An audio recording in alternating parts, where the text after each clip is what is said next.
You've got, Tristan, you have the physical book. Yeah, Chariots of the Gods. Same way you did. I put a bid on this. It had just gone up, and I put it on I was the first bid, and then I forgot about it, and then I all of a sudden won the auction. So, and that's the amazing. The person who sold it to me then became a listener to the podcast. So that's so funny. If Lana, if you're listening right now, thank you for that, and thank you for drawing a little clock on the thing he sent me when I got the book.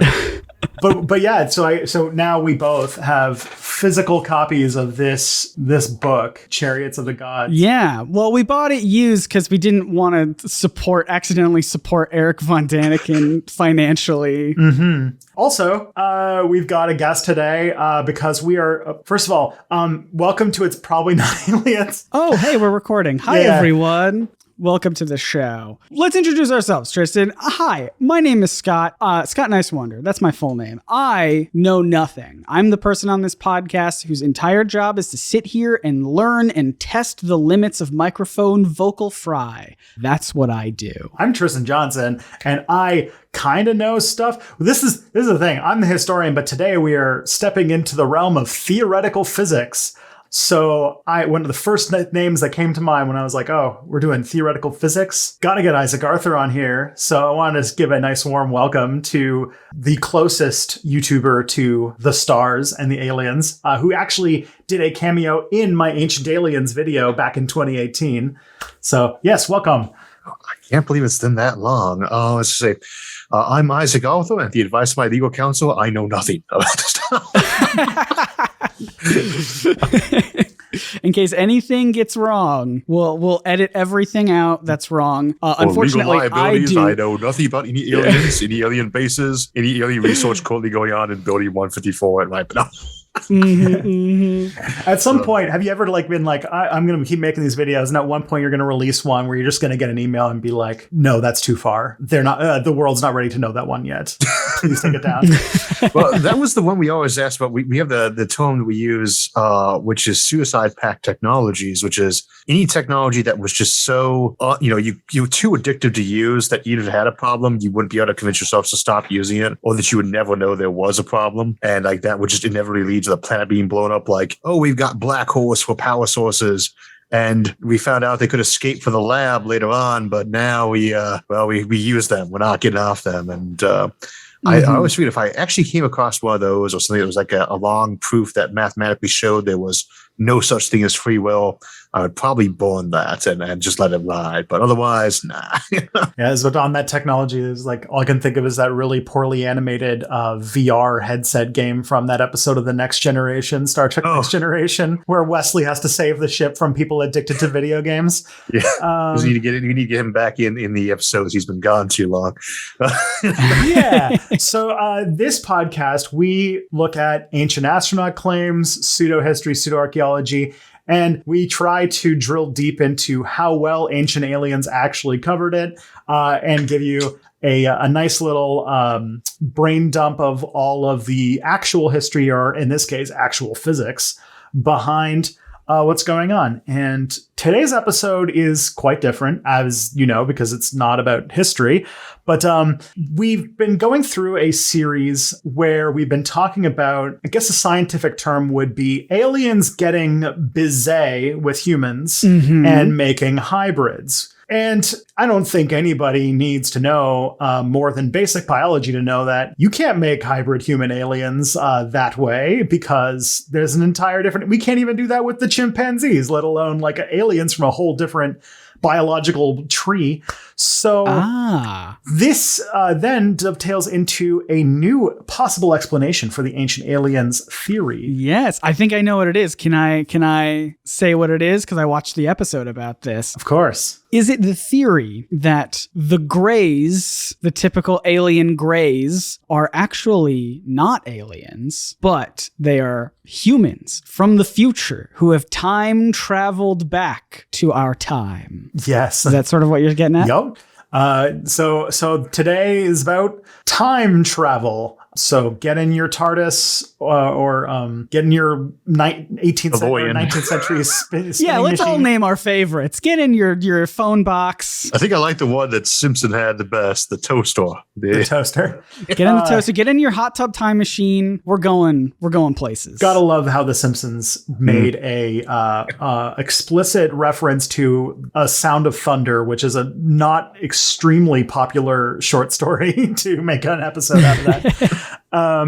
But yes, the idea is, how are these aliens breeding with us? They must be humans from the future. Or they genetically engineered us, which we covered in our episode of the Anunnaki. So, and as we kind of missed in the episode itself, that is the part of Chariots of the Gods that Von Daniken kind of got in hot water because it's plagiarized from H.P. Lovecraft. So that's fun. Yep. So today we're going to find out if aliens come from somewhen out there. I like it. So to start, I'm going to give a little bit of what little history I can give, which is the history of us thinking about time travel, because it's actually surprisingly old. The oldest one that I think I can find is from India, the story of King Raivata Kakudmi, who travels to the heavens to meet the creator Brahma and is surprised to learn that when he returns to Earth, many ages has passed. Yeah, but it only feels like a couple days or something. Yeah. Right? They talked about this on the episode as well. I have a little note that I want to bring up. So, listeners, I will be utterly useless in this episode because not only are we talking about history, but we are talking about lots of complicated science things that I'm just going to be like an active listener for. But I do have some tidbits to bring up about the show that I think are funny. And when they were talking about this king, how do you pronounce their name again? Oh, don't even try with me. Hey, Tristan, can you confidently pronounce the name really quickly for me? One of my best friends is Indian, so this is going to really get me in trouble. But Raivata Kakudmi. All right. King Raivata, they say in the episode that when they're talking about this, disappearing or for a while and coming back and it's been ages, they say, so matter-of-factly, yeah, and that's just what happens to time travelers. Like, as if it's a thing that they've known. Like it is a thing that definitely does happen to time travelers because we've asked them. It does happen to time travelers. We have one verified time traveler who basically had something like that happen, but we'll get to that a little bit later. Okay, all right. See, my interest is piqued. Yeah. Continue, sir. Next up is the Buddhist Pali Canon mentions that time is relative. So, of course, the Buddhists would think of this first. And that time in the heavens sort of passes different than it does on Earth. Mm-hmm. And then there is the tale in Japan of Urashima Taro, which is a story of a young fisherman named Urashima Noko, who visits an undersea palace and after 3 days returns to find that 300 years have passed, where he's been forgotten, his house is in ruins, and his family has died. A Rumpelstiltskin story there. Yeah. And then there's also a story, time travel story in the Jewish tradition. The 1st century BC scholar Honi HaMagel is said to have fallen asleep and slept for 70 years, which I guess is a form of time travel. It's a very Captain America thing. Yeah. That's even the exact period, 70 years. Mm-hmm. Fascinating. 70 years. The amount of time that Captain America sleeps is from the end of World War II until the time when the comic book is published. So in the MCU, it's 70 years. In the comic books, I believe it was 20 years. And then he kept coming out like, whoa, so much has changed. It's like, yeah, it has. But come on, your friends are still probably alive. Mm-hmm. I think I like the best version of that was in the old 2099 comics that Marvel put out back in the 90s. They wake up a copy of him that's been frozen for a century to 2099, and he's just completely brain scrambled by that point in time. So. Oh, I bet. Yeah, and so that's like all of stuff in myth and everything like that. That's ancient myth, ancient fiction, that kind of stuff. But then we get to the first case of science fiction. Obviously, everybody knows time travel because it is a staple of the science fiction genre. The first time travel story goes by the title of L'an 2440, Rêve-t-il un fut jamais, which translates from French to the year 2440, a dream, if ever there was one, which comes from the year 1770. Woof. So time travel, real old concept that really seems to be part of our experience. And yeah, again, time travel in this one's depicted as a very long sleep. But the first case of backwards time travel comes from a Chinese novel from 1460 called Supplement to the Journey to the West. 1640, sorry. And in that book, they have magical mirrors and jade gateways that connect various points in time. Cool. Another famous one, and this is really apt because we're recording this in December of 2021, but yeah, we are. A Christmas Carol is a time travel story. That's true. At least one, yeah, at least two parts of it, right? Yeah. At least two of the ghosts travel to different points in time. Yeah, exactly. It's fun. But then the first case of a time machine is not the 1895 H.G. Wells' The Time Machine, like you might think, but it's actually a book by Edward Page Mitchell in 1881 called The Clock That Went Backwards. That's fun. Did you say that the person who sent you the book also drew a clock on something? Yeah, she did. Was that on purpose? Did she for know? Time travel reasons? I don't know. Is she a time traveler? I'm going to send her an email now to send me a drawing of a clock back in time when she sends it, and see what happens. That's the origin. Yeah. Okay, that makes sense. All right. And so that's just like the origins of time travel as a concept in fiction. So it's a very powerful cultural notion.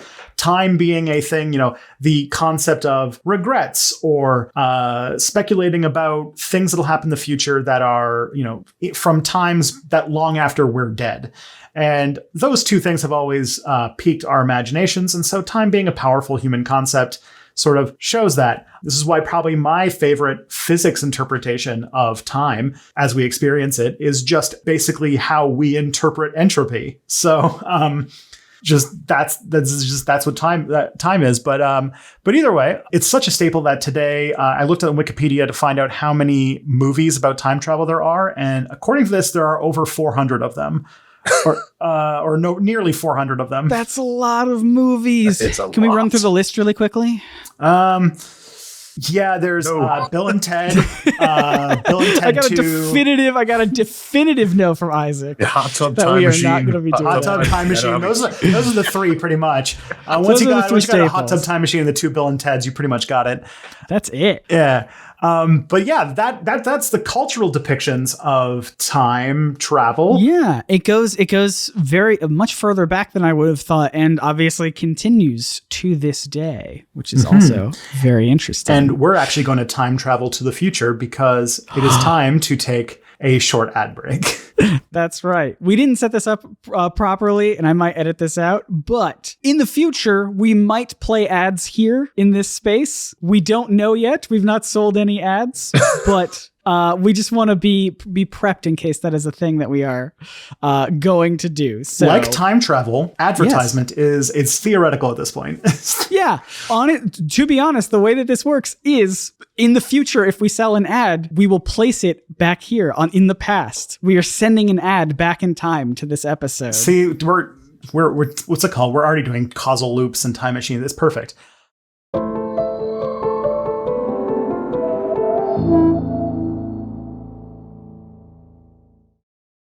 Can I bring us back from the ad break to talk about the silliest thing I heard from this episode that I watched? Yeah. All right. So, like I said, I watched this episode of Ancient Aliens, season 4, episode 9, I believe, if you want to watch it. It's called The Time Travelers, the whole episode about this subject from their perspective. And I wrote this down. I want to read you almost word for word. I've condensed it a little bit, but barely. I want to read you an actual line from this show because it made me laugh. Are you ready? Yeah. Is it really possible that the Nazis unlocked the secrets of time travel during their expedition in Tibet? And if so, might have ancient Tibetan Buddhist monks had the knowledge of time travel thousands of years ago? Perhaps the answer can be found in the legends and rituals of an ancient civilization in New Mexico. It's oh boy. Was it Betteridge's law of headlines when it says if it begins the question, the answer is no? we go from Nazis. Then it's like, did the Tibetan Buddhist monks have this technology? Let's find out in New Mexico. That is the most ancient alien thing I think I've ever heard. It is so wild that they said that with a straight face and it was just serving as a transition. This show is amazing, and I'm glad I'm watching it because it is a delight. Yeah. Now, I'm going to talk about, and I apologize to all scienticians in advance. I'm going to talk about the science of time travel, And so you can correct me, Isaac, on anything that I say. So I've looked up a lot of stuff about the physics of time travel and whether or not it's possible. And it seems that the consensus has dwelled upon the answer maybe. So let me just I would like to before we dive into it, I want to set this up. So the idea behind this episode is not that we're saying, is time travel, could other civilizations have time traveled? Because I think that is like, if you're talking about just if there are aliens, could they have invented time travel? Anyone who's like an ancient astronaut theorist could say like, well, just because we couldn't invent it doesn't mean aliens couldn't, which is like a weird inverse of their whole logic about aliens inventing things like pyramids. But anyway, this episode is more so about, is it physically possible? Could anybody do it, right? It's not whether or not we have the technology right now. It's about, is it possible, period. Is that right? Yeah. Is it physically possible? Yeah. Yes. I mean, there's many theories on this, but I always go for the basic idea, which says that, when does time travel get invented? And it says time travel gets invented at all points in history because the moment you get around to inventing it, you can go to any other place and actually have it. So it doesn't really matter if I invented 1 million years from now, because I can travel back to 1 million years ago and show people how to use it. That is when we start getting these kind of weird time travel problems and paradoxes that are the big reason why physics says maybe on that, because so much of it has to do at that point in time with what do we mean by time travel? Like if you can go back in time, would you cause a new timeline? Did you actually go back in time? Would you just kind of do a little Z hook into a new timeline at that point? Yeah. That is the premise of the Michael Crichton novel Timeline. Right. Yes. That is one of the ways you can do that in theory. So yeah. So the answer is a definite, a hard maybe, depending on your interpretation, because there's also some answer that is yes, and we have already done it, and we are doing it right now. That there are currently about a dozen people time traveling at this very moment. But let's just start with the general roadmap of theoretical physics right now, because it's super duper fun, which is that essentially there are two kingdoms of physics. There is the realm of the general relativity, where things follow laws and mathematical calculations and good calculus. Things follow trajectories, very solid, very identifiable. And then you've got the realm of quantum mechanics, where everything works on probabilistic probability curves, and things don't happen. They have a chance to not happen, or chance to both happen and not happen at the same time, depending upon whether somebody's observing it. So, yeah, I've seen Ant-Man. I know how this works. And these two kingdoms both exist right now. They're both being actively developed, and the two have a lot of trouble being reconciled with each other. And if you have an answer to it, please write it down, because there's about a dozen Nobel Prizes in your future if you can figure this out. Yeah, send us an email, probsnotaliens@gmail.com, if you have the answer, because that could be useful for future episodes, and also for the entirety of humanity, probably. Mm-hmm. Or very non-useful. That turned out to be a very bad thing for us to get answers to. Yes. There is that third option. There's always a possibility to erase these paradoxes by just erasing the civilizations that caused the paradox. This is true. The other thing too about that is because the idea is that if we can find this bridge between these two fields of physics, some theorize that that's basically, if we can figure that out, we've basically solved the universe at that point. We figured it out. We solved physics. Another line I thought though is they're kind of perpendicular to each other, which is something's going to come up when you start talking about time travel. Is kind of this notion of why we need all these extra dimensions. And part of that is we have a thing called a singularity that people hear in terms of like technological singularities and so forth, or black holes. But in math, it really just means like on the edge of a cube, that line connecting two sides, or the vortices of those points, those are singularities, because in terms of being on one side, on a two-dimensional sheet, or on another side of the curve, the surface of the other side of the cube, you can't really describe that path, that line between that fold in terms of just that space there.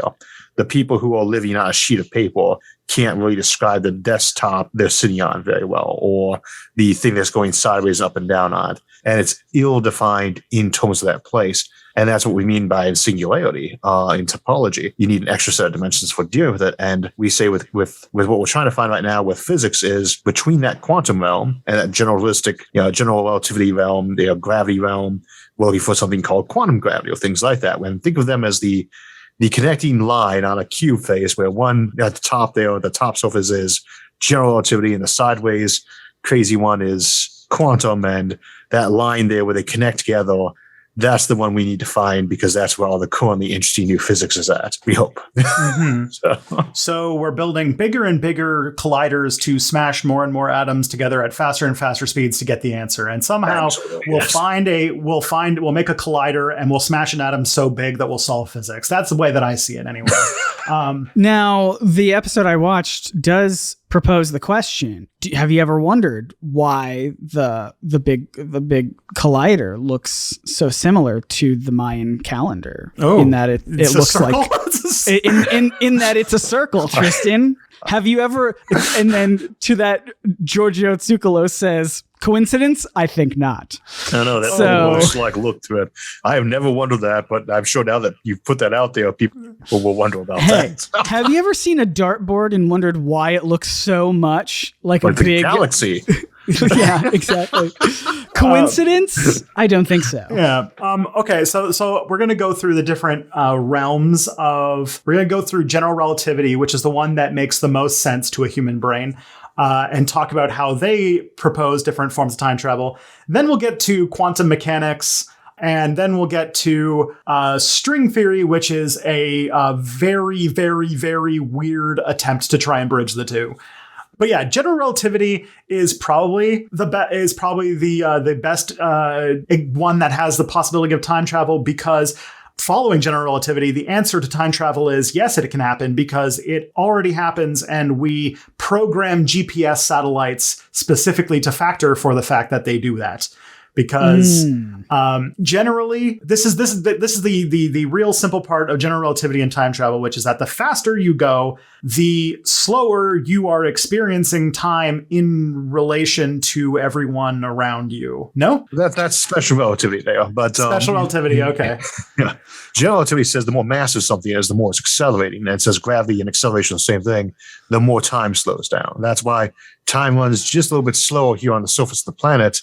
And it runs even slower, inside the center of the planet, or in the center of the sun, or in the center of the galaxy. Just a little bit, but it's there. And that's the thing that's the biggest part of general relativity, but does still run forward, not backwards. It's just kind of the critical part there. But yes, time definitely runs different speeds throughout the universe. Yeah. So theoretically, you could time travel by going or being somewhere very gravitationally dense. This is sort of like, I remember this because in A Brief History of Time, there's a whole thing about throwing a clock into a black hole and it gets closer to midnight, but it would never actually get to midnight because at some point time just stops because there's too much gravity for time to happen anymore, I guess. Oh, interesting.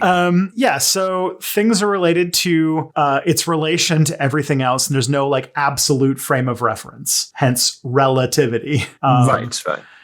And that the speed, and so that's one fact about the universe. The second is that the speed of light is constant and it stays the same speed no matter what. And then the third rule is that nothing can go faster than the speed of light. Those are three things.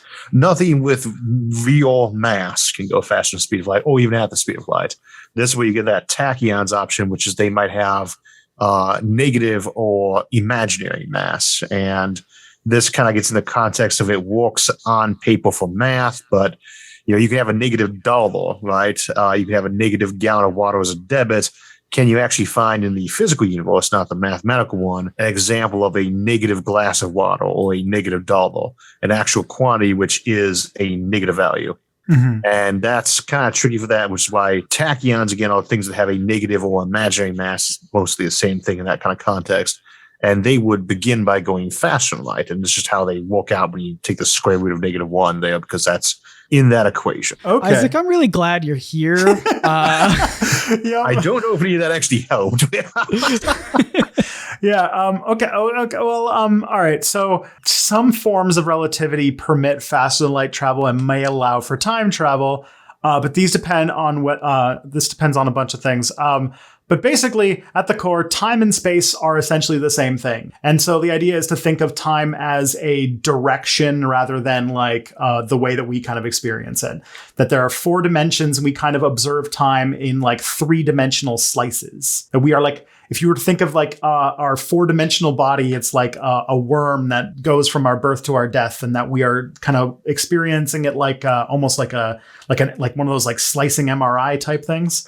I think one of the biggest problems whenever you're inside your own field is that you have to resist that urge to say, actually, that is more or less correct.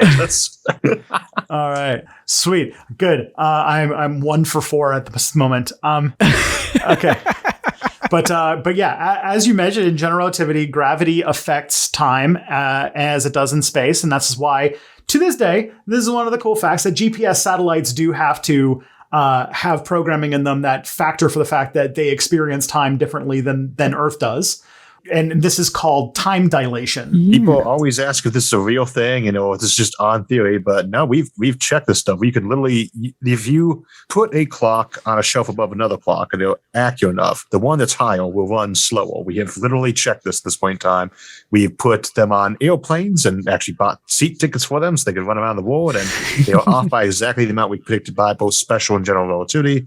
The satellites, the GPS will run on this, and we've checked it in tons of labs in so many ways. It's insane, because when the people originally wanted to believe in this theory, they said, this is insane and stupid and wrong. And we kept testing it, and it remained insane, but it didn't appear to be either stupid or wrong at that point. So we kind of eventually had to adjust our intuition. So not just a piece of paper thing, one of those things where every experiment we've done with this has been right on the nose of the theory. It's been bam, right on the nose. So this is the time travel answer that, yes, it exists. And it's yes, time can definitely be slowed down in the forward sense, yeah. So what I meant by there's about a dozen people time traveling right now is that there's about a dozen people on the International Space Station who are experiencing time at a different rate than we are on Earth, but very, very small amounts. One of the most famous cases we did to try and test well, not this, but we tried to test. It was more about the health effects of being in space. But astronaut and now Senator Scott Kelly has a identical twin, and they put Scott Kelly into the International Space Station for a year to basically see how microgravity completely destroys his body. Because I don't know if you know this, but human bodies really don't like being in space, and we start falling apart the second it goes away. Our eyes start getting bad. Our nose starts getting full. Our bones and muscles just start disappearing. It's absolute chaos. Can I just say, so Scott Kelly is a senator. He is now, yes. He is a senator, retired astronaut, now a senator. But so then he would be, so his name is Senator Kelly. Oh, good God. Yeah, that's an excellent reference. My thought is, what are his thoughts about mutants? Because it's probably not good. And as far as I could tell, he's a decent guy. He is, he's married to Gabrielle Gifford, the senator who was shot once. And so he's sort of like running on her, like, kind of like to continue her journey type thing. I just want to make one final observation, because if I don't say this, we're going to get a lot of comments, a lot of tweets about this. So someone has to do it. Tristan, technically, aren't we all time traveling? Because we're all traveling through time all the time at a rate of 1 second per second. That is true. We're not. The people at the equator are experiencing different time based on being further from gravity and from turning around the equator, while the guys at the poles have it slower. And it depends on where we are relative to whether we're twisting around towards the galactic center or not on a given orbit of the sun, and so on. Everybody has a very slightly different time rate. It's minimal, but it's there. Thank you. So I got a quote from Senator Kelly. that is The probably one of the one or the real one? The real one. This is important. Okay. And this has to be, in my mind, one of the most petty, but also probably the most twin type flex I've ever heard, which is, so whereas I used to be 6 minutes older than my brother, now I'm 6 minutes and 5 milliseconds older. Now I've got that over his head. Amazing. Yeah. So he traveled. He lived on the International Space Station for an entire year. I think he used up basically his entire radiation budget, because in space you can only be in space for a certain amount of time, and then you get too much radiation and you can't go in space again. Right. So everyone always say space is empty, but it's not. It's just full of things that want you dead. It's very radiation. Yeah. So he time traveled 5 milliseconds into the future. As you can tell, that's not exactly super impressive, but this is the same type of time travel that you want to like go to like fiction. This is basically what Ender and Ender's Game does. He goes really fast, and if you go real fast, if you go like this is small, but if you were to find out how to accelerate an object to like a decent percentage of the speed of light, you could actually get some real time travel going. Yeah, we've done this with particles too, that we've gone up to like 1 million times the time dilation factor. Things like muons, we can only even detect them down at the ground surface level because they are so energetic when they get made in the upper atmosphere that even though they shouldn't have lived for the rest of the trip down, time is so slowed down for them that they haven't died yet by the time they get to the surface. Dang. Yeah. So if you think about it in the term of time being a direction, then any object that loops back on itself is technically time traveling. So there's a few things that we can do to talk about that. The first one is probably a classic of time travel stuff, and I assume is the subject of many an Isaac Arthur video, which is the concept of the wormhole. So the wormhole is a theoretical warped piece of space where 2 points in the universe are connected through essentially time being like bent in on itself, or space being bent in on itself. And if you could traverse one of these, then time travel could be possible, because if you were to take one side of a wormhole and move it at relativistic speed, then you could travel through the other end, and you're technically traveling through time. All right. I'm doing it. I got it. So you're flying to Alpha Centauri at 99% of the speed of light, and you get there, and for you've only experienced 3 years of travel rather than 4. And you got this wormhole's mouth that you've been pulling on beside you, while the other end, there's that wormhole back home. So you take that, now you head back home again, and you're still doing really fast speeds. You bring those two mouths back to each other, and for you, only 6 years has passed, while back at home, only 8 years has passed in real time. And you put those two mouths right next to each other, you step into one and you pop out the other, and you just pop out, 2 years back in time at that point, because that's the lost time of that. And that works out mathematically well. Yes. And that creates what we call a closed time-like loop. Yeah. So this is one part of a lot of relativity-based time travel things, is that even the most optimistic time travel possibilities usually end up you being able to go back as far as when the time travel machine was turned on. So that would explain why in infinite time we are not just living in a sea of time travelers. And that's a really popular one, like Asimov's classic Into Eternity, which is probably his best book, period, by itself anyway. That is exactly how they do it. They create the machine that lets them go back in time, but only to the beginning of when they made that first one. And I should probably put the qualifier, there are lots of different times of wormholes. Lots of when you look it up, there'll be one specific definition, but there's a whole bunch of different ones. The one that usually is being talked about there, that only allows a time machine that will go back to whenever you made that first, when you opened it up to begin with. Now, all right. So on that, this is the problem about wormholes. Like, why aren't we just wormholing all over the place right now? And the answer is because don't have enough worms. Yeah, well, it would require something where I'm going to have to divert to Isaac on this one, but it requires something called negative energy, which is made through something called the Casimir effect. And it's just a real big question mark as far as physics goes on this stuff. Kinda, yeah. It kind of comes down to, and as we hear sometimes the term false vacuum and where concepts like vacuum point energy come from, the idea is usually that our universe is not quite at the bottom energy state in a vacuum, that when you're there is still some energy there. They were kind of like, think of like if you have some kind of mist or fog rolling across the ground, a little thin vapor that's rolling across the ground. Think of us as riding on top of that vapor and the ground being the real level below, that if that vapor ever goes away, everything crashes into. And that's where some people tend to feel the negative energy aspect is coming from, is just that space underneath.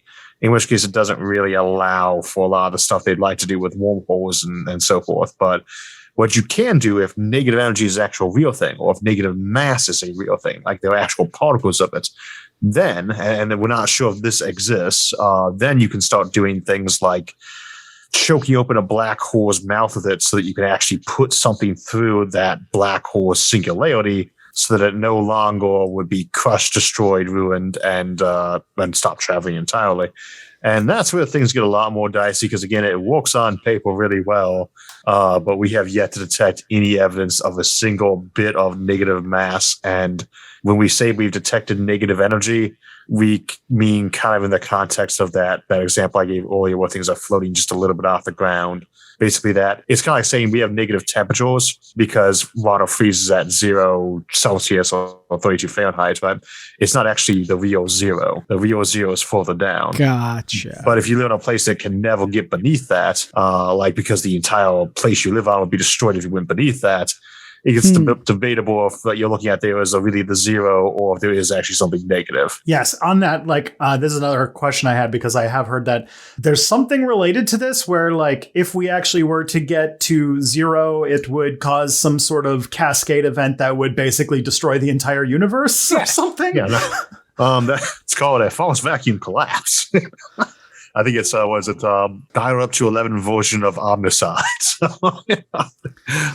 So maybe if you do find that one out, you don't have to email us that answer. Well, the good news is all theory at the moment indicates that if we did have a vacuum collapse at a point, like someone does an experiment that pokes that hole in reality and starts causing it all to leak down, that would actually spread out at the speed of light. So you would never see it coming. And if someone did it in a galaxy a million light years from here, like the nearest galaxy is not even that close, it would still take a million years to get to us. The question then becomes whether or not it would actually manage to be a Hubble expansion if they were far enough away that they are outside of our cosmological event horizon. But we probably don't even need to go there. So it might not be a complete cataclysm across the entire universe, just the observable universe. Yeah, just a ball of destruction that is moving slowly as spinning fast out as at the speed of possible light. speed. Yes. Yeah, it's just fine. It's fine. It's Great. good. Great. Love it. I love hearing about all the new ways that the world can be destroyed. There's that. Yeah, because there's it's one like supernova. You never know what's coming till it hits, though. So yeah, whether it be a micro black hole or whatever the strange matter one is, all sorts of fun stuff. And yeah, so and this is interesting because we kind of talked about this a little bit before the show, but when it comes to relativity and stuff like that, this is the physics that as we talked about on the first episode of this podcast, the Alcubierre engine, theoretical warp bubble that kind of bends space, is sort of using this way to theoretically move faster than light. And as I mentioned, this is why negative energy is such a wonky thing, because the reason why Alcubierre's engine was considered theoretically possible this year was because somebody else found a way to formulate it in a way that does not require negative energy. Yes, and I think without getting too into the weeds there, that might work, or that might be one of those examples of an accounting error, like when one shows that something's making a profit, so as you ignore that it has a mortgage on it. So it's where does that negative get drawn? It's like, well, we get negative temperature beneath freezing, or we get negative temperature absolute zero, or is your real zero at the cosmic microwave background temperature, which is 2.7 Kelvin, but shake it no colder than that.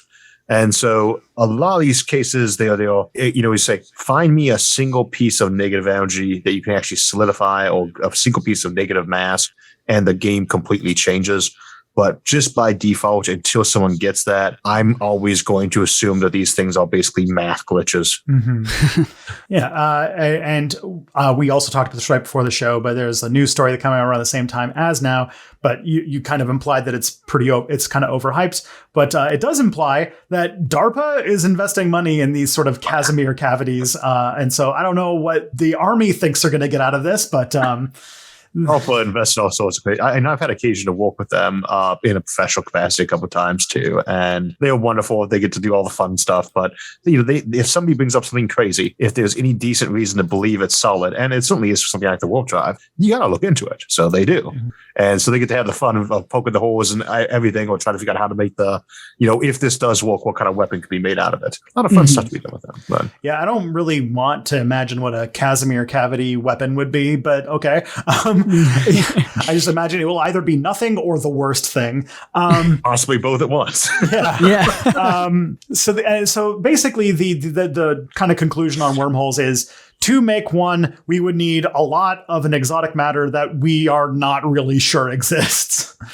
So that's kind of the problem. And now the one caveat on that is we don't have any stable negative mass, and we probably be able to detect it in the universe if there was some. But negative energy, and by Einstein, negative energy would be negative mass, or the same as energy is mass equals mc squared. If you can actually create negative energy, and again, the Casimir effect implies that maybe you can, then you should be able to either simulate the effect negative mass will be having, or even create negative mass.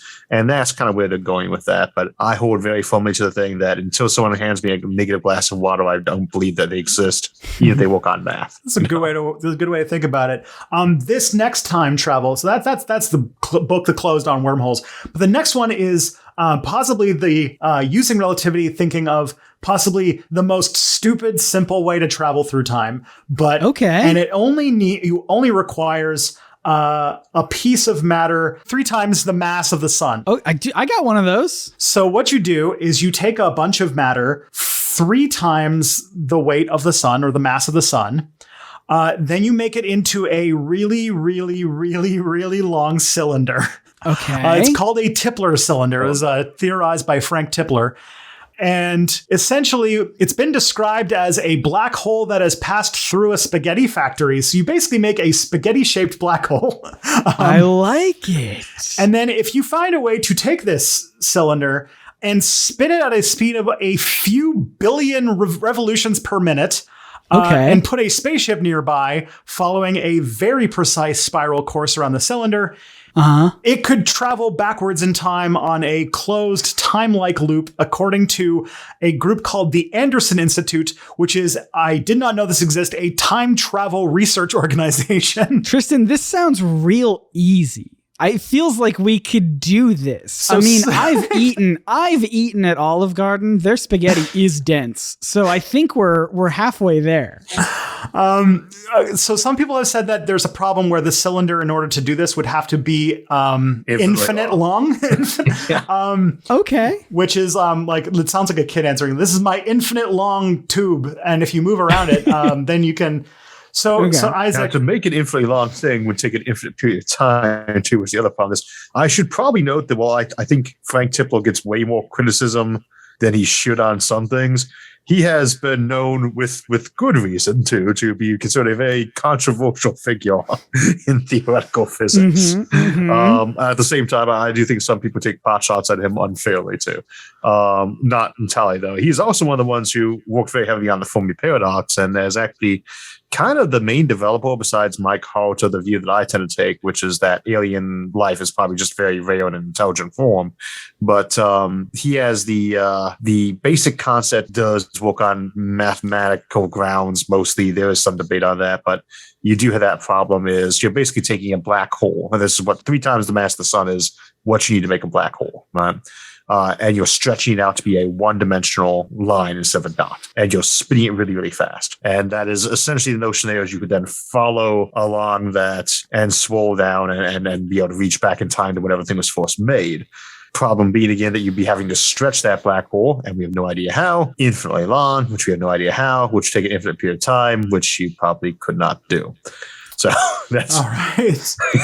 so if we could do this in one impossible thing, and this is a thing that always has to be buttoned up with time travel or fast light travel, almost all of them rely on the following initial assumption. If I can just do this one impossible thing, then I do this other impossible thing. Yeah. So this feels like it's got some problems with this theory. I want to use one analogy on this real quick. There's a thing in math, a very simple property everyone probably saw in high school. It says if A equals B and B equals C, then A equals C. And this is called the transitive property. It's really simple, right? It's the thing that says 2 halves equals 1, which also equals half of 2 kind of thing, right? A equals C because B equals C and A equals B. And the problem, though, is that when a lot of times people are setting this up and doing the analogy on this, say A equals infinity, right? B is infinity, and C equals infinity. Therefore, A equals C. And I say, this is a problem because infinity is not a real number. It's ill-defined, and I'll explain how real quick. Picture an infinitely long line that is infinite. Now picture an infinitely long piece of paper that is finite in one dimension but infinitely long. These are not the same things. Nor is a piece of paper that is infinitely wide and long. Nor is a sphere that is infinite in all 3 dimensions. They're all infinite. They are not equal. And infinity plus 1 does not equal itself. It just happens to be infinity. So it's a whole category of things. So what gets people a lot of this math here is they know that A equals infinity in this case, and they know that C equals infinity. They're saying, A equals C, and it's allowed to happen now. Yeah.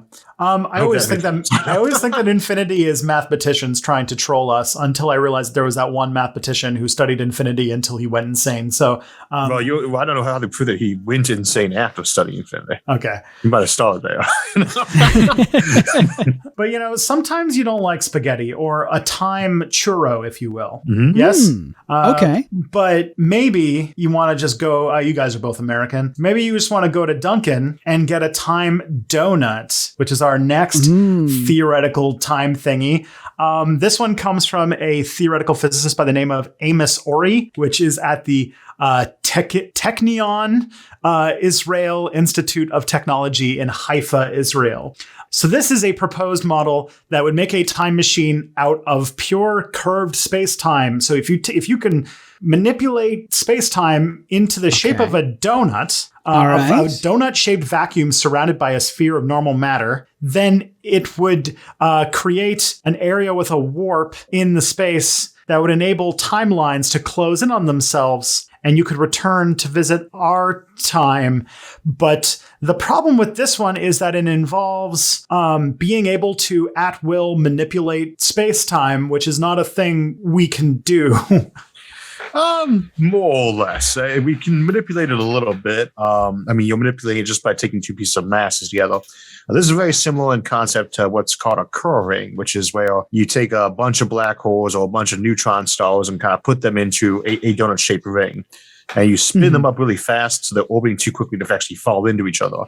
And inside here, you could hypothetically have a big, singularity at the center that was called a naked singularity, e.g. you could get a ship down there because it's not inside the event horizon of black holes. They're in a torus form. And this is kind of the same notion they're going for there. One thing that comes up in this a lot, and it's something Alastair Reynolds played around with in his very good book, House of Suns, is if you find the mathematical trick that lets you do these things, and you actually make the universe work to do it, you might be doing exactly what we say with a closed time-like loop and actually just breaking yourself off into a kind of a pocket universe or side universe where this is now no longer a paradox because you're just kind of traveling along this new one. It's kind of like your Z when you're looking at timelines. And it's, in this case, it's more of a loop and a string at that point. But again, though, we have this topology example. I am taking a string, and I hate using this string analogy, but you got a string, and the string is mostly one-dimensional, but we know it's not.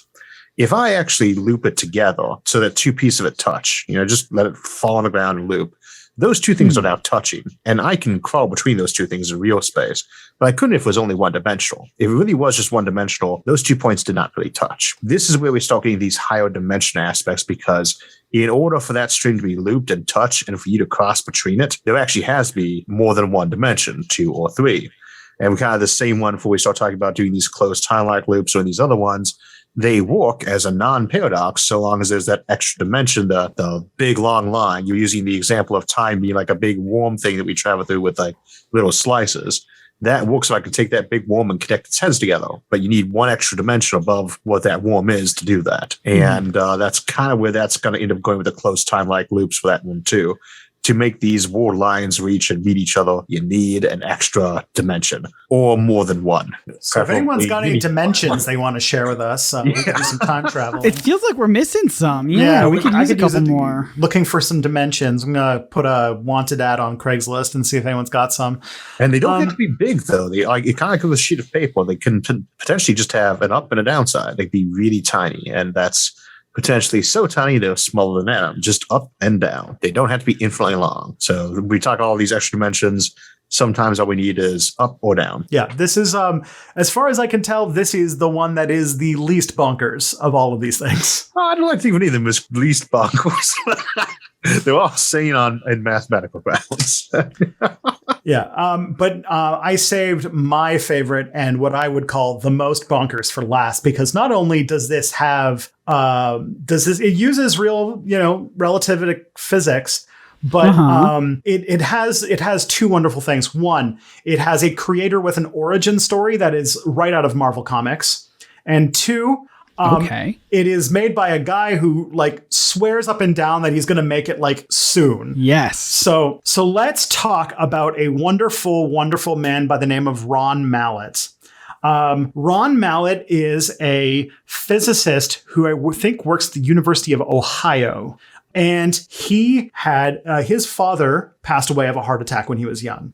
And that was his supervillain origin story, because as a kid who was interested in physics, when his father died, he's like, I'm going to go back in time and save my father. Oh my gosh. And it has led him on this buck wild adventure to make a time machine. Yes, this person did show up on the Ancient Aliens episode. Yeah, okay. He would show up on Ancient Aliens. Yeah, so, I've seen this device you're about to talk about. So here we go. All right. So the idea would be to rotate a cylinder of a laser cylinder really, really fast, so fast in which that it twists time itself. Mm-hmm. It's described here as similar to how a bubble runs around the top of your coffee after you swirl it with a spoon. And that with the right geometry, you could go into either the past or the future. So this was proposed in 2000 because it's like, hey, you could just spin lasers faster than light. You could send information backward and forward through time. Isn't this great? Yes. He's been trying to, since 2000, raise money to build one of these machines, but or at least to test sending a neutron backwards or forwards through time using it. But the physics community doesn't seem on board with him because, and this is how I found it in an article, the assumptions of his basic model are plagued by a singularity, which is physics speak for impossible. So I'm sure you're familiar with Ron Mallett and his spinning laser engine. So I'm curious. I knew about I've heard of what you use the laser Tipler cylinder motion, but I was not familiar with him personally at this point. And I don't want to call the idea completely crazy on something like that, because so often, again, it works on paper and mathematically. But if you assume certain things are true, and again, usually if you assume something impossible is true, lights can cause black holes. So this is a key thing that comes up sometimes. Is people say, well, I thought you need a lot of mass. No, you don't really need mass. Black holes aren't made by having a bunch of mass. They're made by having very high energy density. And mass just happens to be a very convenient type of energy for doing that in. So sometimes we do talk about making artificial black holes, Kugelblitz black holes, by jamming a lot of light together really fast. So you can definitely do some time warping with lasers. That's the place to start off on that one. If it's a powerful enough laser, it will warp time, same as the Tipler cylinder will.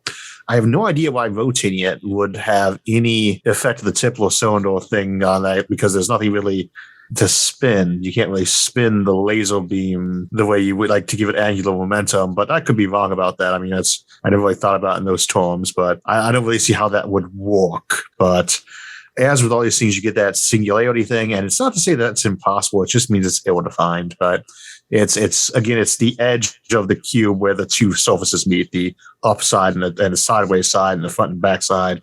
They are the vortices. They are the, I don't know why I can't think what it's called, the thing that stretches between the two corners, the bend. There's a name for this I cannot think of right now. These things are singularities topologically, which is where this whole comes from in the first place. You cannot discuss them properly in terms of one of those sides. You cannot discuss that connection between the rope, one-dimensional rope that's been forwarded on itself to have two little points touching as a loop or not. You cannot discuss that properly only in one dimension. But it doesn't mean it's impossible. You just need to have those extra dimensions. And of course, then the question is, what evidence do we have that these extra dimensions exist? And the answer is none. We have none. Not none at all. Yeah. Not a single iota of evidence for them. Or the kind of little button on the end of the relativistic thing, as you mentioned, is that it relies on something that comes from M theory, which is that there are dimensions beyond the 4 that we know. And if those exist, we could time travel. It is possible. If we can find a way to move in the dimensions that we can't see, we can go to the realm where all of the tesseracts are hiding.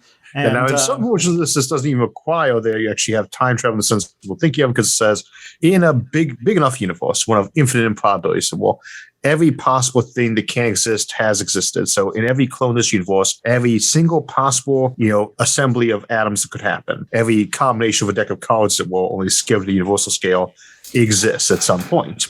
And then there's not even a such thing as time so much as there's just your pathway through these various possibilities, with the assumption that it's presumably easier to step to one that's very close to your own. And then there's no time at that point in time per se. It's just your pathway through these steady, constant, flat slices of reality. Yeah, so instead of going to medieval France, you're going to the parallel universe where medieval France still exists. Well, for a given value of the term still that exist, yeah. Okay, this is fun. This is fun because actually this kind of builds on because we talked the first 2 episodes we did of this podcast were about the Fermi paradox and all sorts of explanations. But one of the most fun ones that you've talked about on SFIA a bunch that I did not talk about, which is that they discover how to go to other dimensions, and then they just, instead of exploring space, they just explore like the infinite dimensions below. I mean, presumably there was a neo-infinite. I mean, and again, we talk about large numbers. People think, wow, 10 to the 10th, that's a big number. That's 10 billion. 10 to the 100th, that's a huge number. And these are huge numbers. There are 10 to the 8th atoms in the universe, roughly. And then we say, how many possible universes are there? And that's we have to do some new thing called 10 to the 10th to the 77th, which would be a number, a 10 followed by 10 to the 77th zeros. This is huge, right? This is a number so big that if you try to divide it down on a sheet of paper, long before you got anywhere near that, the paper would collapse under its own mass into a black hole. It is one that you would actually need multiple universes worth of paper just to write the number down. Yeah. So instead of putting Mormons on the generation ship to go to Proxima Centauri, we just go and explore Sliders style, the universe where llamas became the dominant species on Earth. And there are vastly more alternative realities where Earth is uninhabited, but pretty much identical to what it is right now, than there are atoms in this Earth, or even atoms in the entire universe, or let alone planets in the universal galaxy. So why colonize space when they are not actually an infinite number of them, but a number so close to huge that it might as well be infinite? All right. So basically what you're saying, with everybody getting their own planet, that the Mormons were right. I was going to say that. The Mormons were right. The Mormons, they knew it. Everyone gets their own planet. And that would be an example of a situation like that, which would have, quantum always has really bad theological suggestions, because there should be a reality right now where the Statue of Liberty just turned into a giant golden calf. In fact, there should be billions upon billions of them. And I don't care how good you are at rationalizing things, that event is not going to happen and leave you saying to people, oh, it's just a quantum probability. This thing can happen. You know? Speaking of which, we're going to kind of change gears now. So we got out of general relativity and special relativity and all that fun stuff. And now we are going to get into the realm of the wonky, wacky, probabilistic world of QM, the third year physics class where they're all just sudden like, just throw everything out. It's time to do probability math. So quantum mechanics, the study of things at the very, very, very small level, where we learned that atoms basically don't behave. And they're going to just do whatever the hell they want. And the best that we've been able to do is make a very reasonable guess as to where they might be.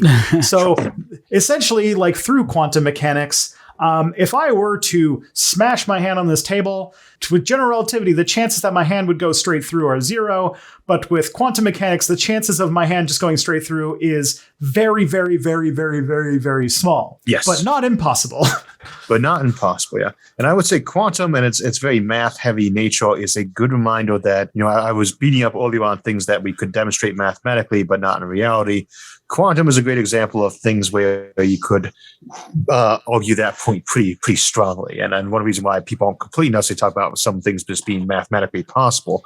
As an example, you could live in a universe where even though faster light travel was not possible, they all believed it because every time they flipped the switch, the ship had gone exactly as they planned it to, faster than light. When reality had just been that they had flipped the switch and they had disappeared by freak chance at that moment. An exact copy of them had by freak chance reassembled. Such a universe is required to exist in mini-worlds theory. In fact, many billions upon billions of them.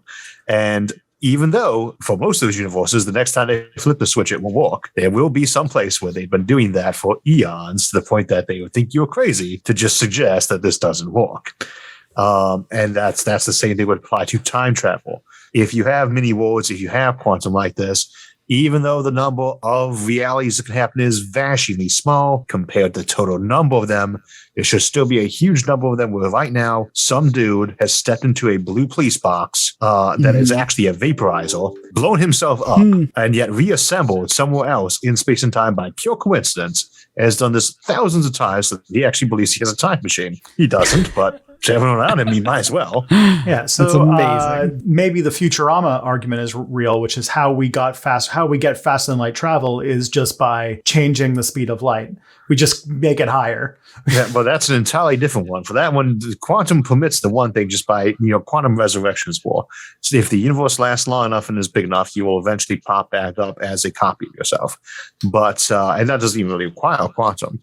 But the other one is, can we actually change these numbers? And we have no idea how we would, but maybe we can. There's an episode of Star Trek, Next Generation, where the Qs become a human for the while. I can't remember which one was, not QQ, but the fourth Q episode.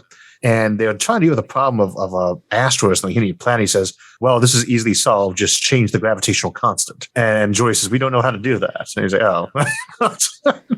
And yet these are possibilities that we really shouldn't be rolling out. We've been doing, we've only known what the gravitational constant was for 4 centuries. We didn't even know the other constants existed for more than a century. We shouldn't be rolling out at this point in time that we might figure out a way to screw with them. Yeah. And there's a very high probability there are universes out there where they are different or that they are malleable, that they can be changed. Mm-hmm. Yeah. I've never given it a shot, but I bet I could do it. If I put my mind to it. Yeah, I can do anything I want if I put my mind to it. Yeah. So, okay. I don't have details on this because there's not as many quantum mechanics time machines as there are relativity time machines, but there are some concepts in quantum mechanics where through various interpretations and through a lot of misinterpretations, they could be seen as time travel. The first one being quantum teleportation, where this is super fun and really gives a lot of credence to that whole universe being a simulation thing, which is that atoms don't go from point A to point B. They, at a small enough scale, the universe kind of has like pixels and it kind of just, there's no point between, it just kind of moves. There's no tweening animation. Well, this is what we mean by term. This is literally where we get the term quantum for. It means quantized. We assume that if you cut something in half enough times, you can just keep cutting in half infinitely. That was the old assumption back in Zeno's day. What we got with quantum was the idea that that's not true, that there was a limit to how much you cut things up. We were surprised to find the first real atom, which again meant indivisible, that thing which can no longer be divided. And in this case, we think it's probably the pixels of the universe as well, which would be like a Planck length, which is so tiny it makes an atom look like it's the size of a universe, or a galaxy. And you double check those numbers, but it's a very big difference. And those might be the pixels. The other one, though, is that you also get the uncertainty quantum pixels, which would be things like Planck's constant, which is the tiniest amount of momentum and position that you can simultaneously know. The tiniest amount of energy and time you can simultaneously know. And it's always 2 physical constants connected to each other: energy and time, momentum and position. And other ones I can't think of right now, but each one has its complementary thing that you can never know the 2 of them in combination better than 2 Planck's constant. Yeah, that's the Breaking Bad one. That's Heisenberg's uncertainty. Right, principle. exactly. You can know.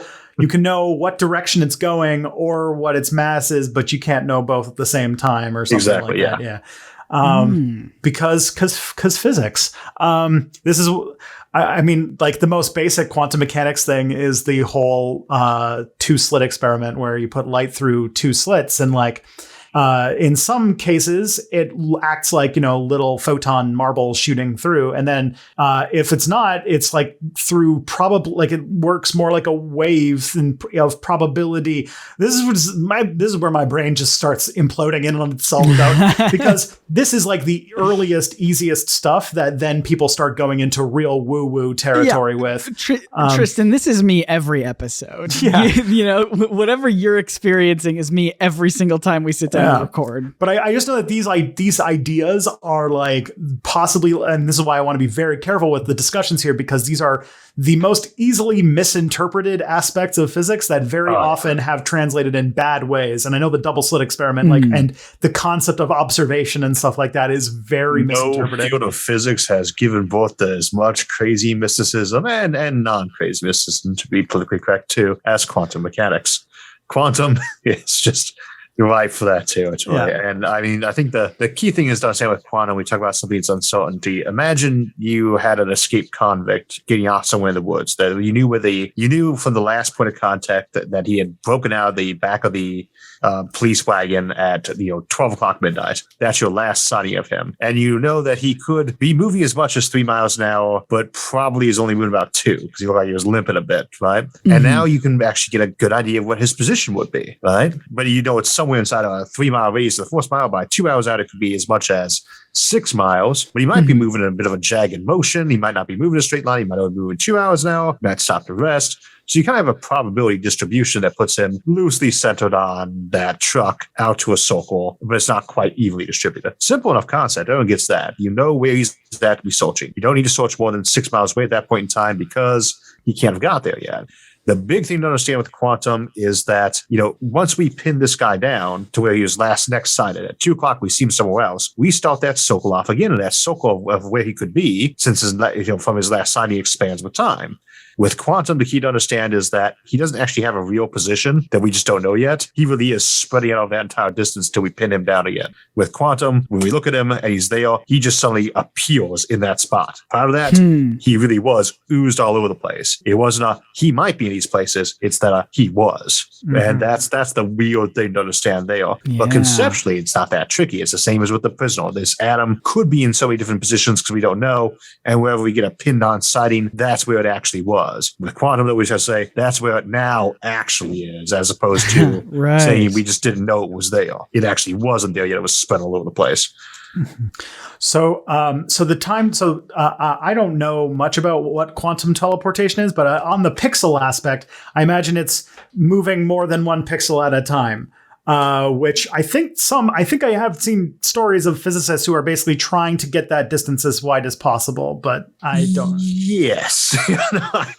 You cannot go faster than light with it, even though it's the spooky action of distance that seems to go faster than light. Let me see if I can give an example of this. I have a letter. That letter says, and this is kind of how quantum entanglement works for not working faster than light. I have a letter that says, I have made 2 letters. One of them is in red ink and the other is in black ink, or green ink. One in red ink, one in green ink. And these are twins. I'm sending you one, and I am sending one to your friend over there. And it turns out these letters are actually 1,000 light years apart. When I open up my envelope and I read it's in red ink, I instantly know that the guy 1,000 light years from me has that green piece of paper, right? Mm-hmm. But I didn't actually communicate any useful information over all that speed, faster than light. I just know now that he's got that. That tends to be the kind of thing that travels faster than light by that spooky action and distance thing. The only piece of information it says is the trivially obvious one. I am up, so my partner is down. With quantum teleportation, though, instead of sending a single atom or a single pair of atoms, you can potentially send an entire state of quantum material over that might be something as big as, say, a molecule, or in theory, a planet. Right? Now, could you send an entire planet this way? I have no idea how you would ever even contemplate doing such a thing, other than the fact that we can obviously contemplate doing it.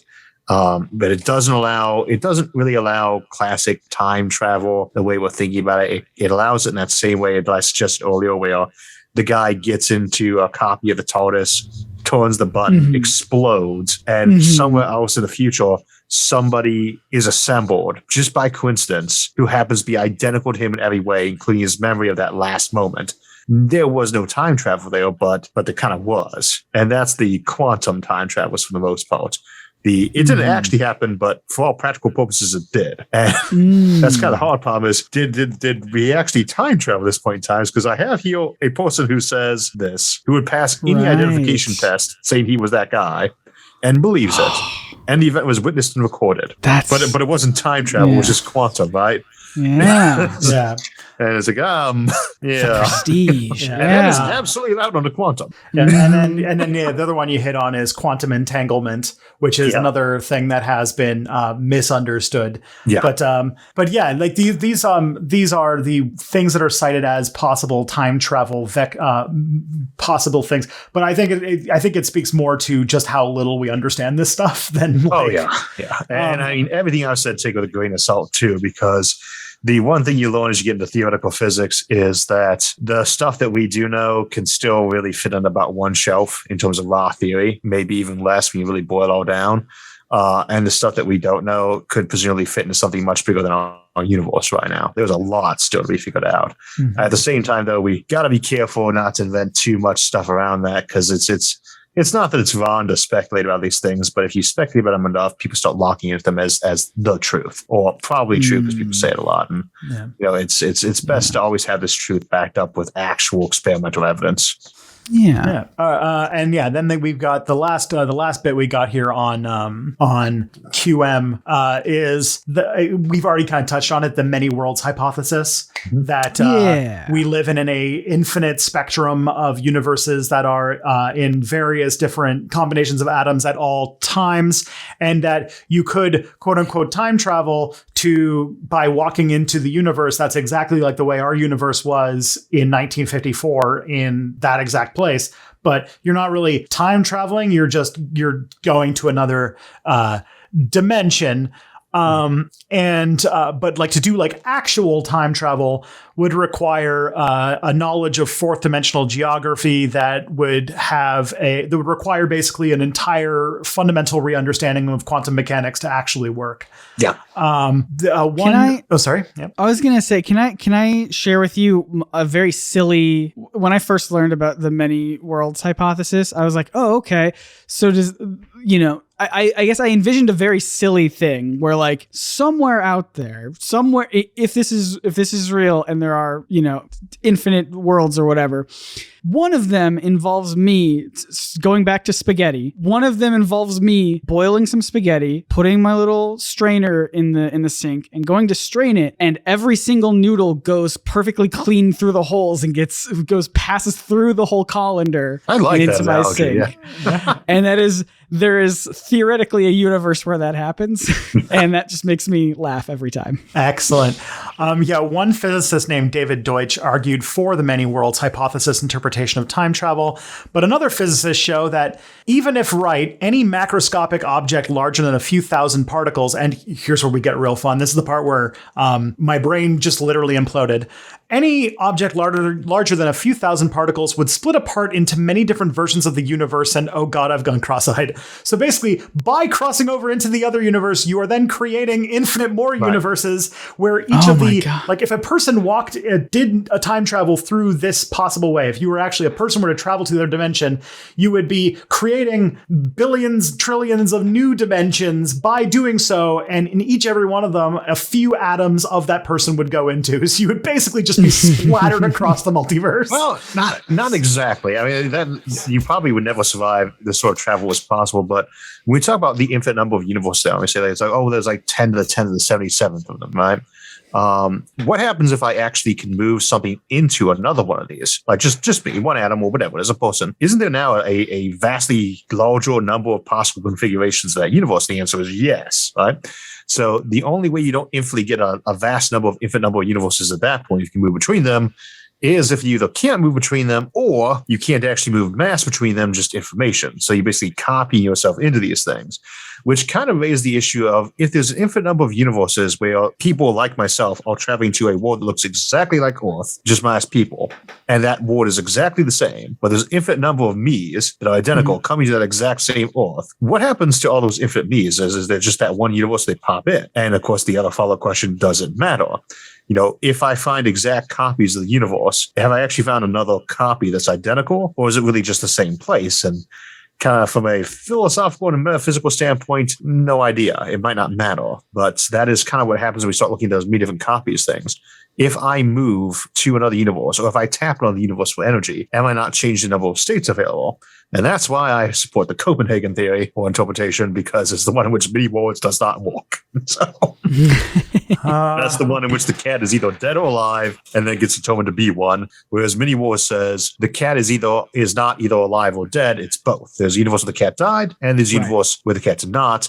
And what's really uncertain is which one you're in. That's mini worlds. You don't know which universe you're in until you measure it, but both of those existed. Copenhagen says there's one universe, and the cat is either alive or dead, and is simultaneously one until you determine it, which has its own problems, but thankfully mini worlds is not one of them. It still leaves plenty of multiverse possibilities, but not that particular one. Gotcha. My spaghetti is saved. So, and I should know these are mutually contradictory, right? You either are Copenhagen, or you're all mini worlds, or you're neither. You're not both. Which, if I remember correctly, Copenhagen. The reason it's called Copenhagen is basically because all of the big physicists had to come together and be like, all right, what the hell are we going to do? What the hell is going on? And they basically are like, we're going to get a pot of coffee, and we're going to sit here until we have a model of the universe that we can all agree on. And that's basically what Copenhagen was. And last I checked, Copenhagen was the most supported of the theories, but it's not by a huge margin. And then after that, it's mini worlds. And then there are a bunch of other ones too, with some variations, but fundamentally, the proof of Copenhagen, the total experimental proof that Copenhagen interpretation is correct is 0. There is no evidence for it. The total evidence that mini worlds is correct is 0. There's no evidence for it. None of these theories have any actual evidence supporting them. Yeah, so to sort of put the bell on quantum time travel, essentially just saying in not so many words what Isaac's already said. Some experiments have hinted that some things can move faster than light, like the tachyon thing, but none can violate causality, which means that a particle can possibly move faster than light, but it'll either be unmeasurable or it can only be observed and measured in ways which wouldn't be possible until light caught up. Yeah. Now I'll use one last analogy for quantum time travel that's probably appropriate. If I have a deck of cards in a certain order, if I shuffle enough times, it will return to that exact same state. When you're doing quantum time travel, you're saying that I have a deck of cards in a particular order, and if someone sits around and shuffles it enough times or shuffles enough cards and creates that identical deck again somewhere else in the universe, what I've done there is travel between those 2 points. That deck of cards has time traveled. That's how quantum time travel works. The same exact identical state has appeared twice. Yeah. The practical answer is that if time is infinite and time travel is possible, then we would be buried in an infinite sea of time travelers, which is sort of like a time traveler Fermi paradox. And there have been some fun. This Scott, you'll love this. There have been some very fun time travel experiments, which include hosting a party and for time travelers, and then sending the invitations out after the party is over to see if anyone shows up. Yep. That's amazing. People have done these, and so far, no takers. Didn't want to blow their cover. So here's where they get the sad part. We have to go back to ancient aliens and the whole claims of the Greys and everything like that. Which we've not talked about aliens too much. Yeah. Let's go for it. So Occam's razor says that the most likely answer is the one with the fewest amount of assumptions. I am so sick of hearing of Occam's razor on this podcast. Let me have my aliens and my time travelers. And the thing about this is that we are answering, hey, what if these ancient alien things that are definitely real were not aliens but time travelers, which already presupposes that we have bought into buying the alien things. If any of these ancient alien claims do turn out to have real merit, and the aliens have anything resembling identifiable biology, the time travel answer will probably be a better explanation than extraterrestrials, because the chances of finding a time traveler are probably higher than the chances of finding alien life that evolved on a different planet that has the same biology as us. Yeah, I'd say in a case like that, it's trying to guess the probability when one's got not enough of the actual data to say what those odds look like. Mm-hmm. That's true. And I mean, that's a fair statement on that too. Is like, what world are you going to colonize? And we just said with the multiverse thing, you go colonize copies of Earth rather than try to terraform some planet halfway across the galaxy that was nothing like us. Well, and again, with your going back in time to make infinite numbers of timelines, you're going to go travel somewhere. Why not travel your own reality in the past when you can take over with confident knowledge of where you actually pop you up and what the field of play was. Yeah, just go to that that TV show where they went to an alternate Earth in the dinosaur times that only lasted one season. That was a fun. They went back. They went to another universe that the universe was still in the dinosaur times, and they were like building a colony on this other universe. It was, I can't even remember the name of the show, but it got canceled after one season. Was that Land of the Lost? I don't think so. Let me see if I can Google this one real quick. How old was this show? Probably like early 2000s. Oh, okay. Well, that's not the one I'm thinking of for sure then. All right, let's see if I can get this. Oh boy, if I can find this, I will be actually impressed because it was like a sort of like sci-fi channel thing that lasted like one season and got canceled. Oh wait, I think I know what you're talking about. Hold on. Now I'm going to Google it. Terra Nova. We got it. Terra Nova. Yep, I was almost there. It was from 2011, lasted one season, and it was awful. This is why like the only science fiction show that depicts like travel in anything that is in my mind realistic is The Expanse, because the only like really science fiction thing they developed in that is an engine that's very efficient. There you go. The fun origin story, because the person who invented the Epstein drive, which is a very unfortunate name now. In hindsight, no, thank you. Developed a drive that is sufficient, but the guy who invented it had a thing go wrong, so he couldn't turn it off, and so he just kept accelerating into space forever, and he died. So he died because like he accelerated so fast that he had a stroke. And then his thing never turned off. So like the discoverer of this drive just started like accelerating off into space forever until it ran out of fuel. Oh boy. It just goes with it being really efficient matter energy conversion. It still has to, it can still run out of fuel, but, and then of course all the stuff with the actual aliens that gets into the sci-fi fantasy zone, but that's what gets wonky. Yeah, but it has that same problem so many do, like Dune, and I love Dune, but why in a universe of near infinite energy available at your fingertips are you short of the most abundant molecule around, water? How can you be short of water or air? These things are incredibly common. To be fair, fair. Well, I mean, maybe it's just because they don't have computers. I don't know. So my kind of like thesis statement is, at this point, time travel is still heavily debated in whether or not the laws of physics allow it. And those with the most backing wouldn't work before the point of activation. There's a lot of big assumptions and such built on top of each other that are necessary to make this true, which is much more explainable with answers like maybe aliens, maybe it wasn't aliens, or maybe it wasn't time travelers and it was just history. So while it's not ruled out, it's just extremely unlikely. But hold on, but have you ever wondered why the Large Hadron Collider looks like the Mayan calendar? Brought it full circle. Full circle. Hey folks, that's our show. We just created a time donut there. Okay. But first, before we go, Isaac, you've shown an incredible depth and breadth of knowledge here, plus a whole lot of patience for our bullshit. So please, could you please tell us, if we wanted to hear more about you wax about maybe science fiction and futurism on some sort of YouTube channel, where would they go? Oh, you just go to the Science and Futurism with Isaac Arthur YouTube channel or podcast available on SoundCloud and iTunes.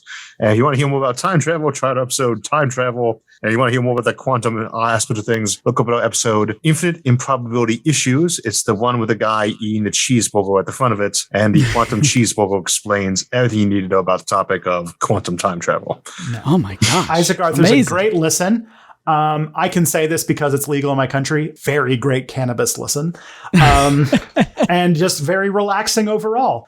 But yes, I highly recommend Isaac Arthur. But I also highly recommend at Probs Not Aliens on Twitter, this podcast. That's where you can follow us for more updates and fun stuff.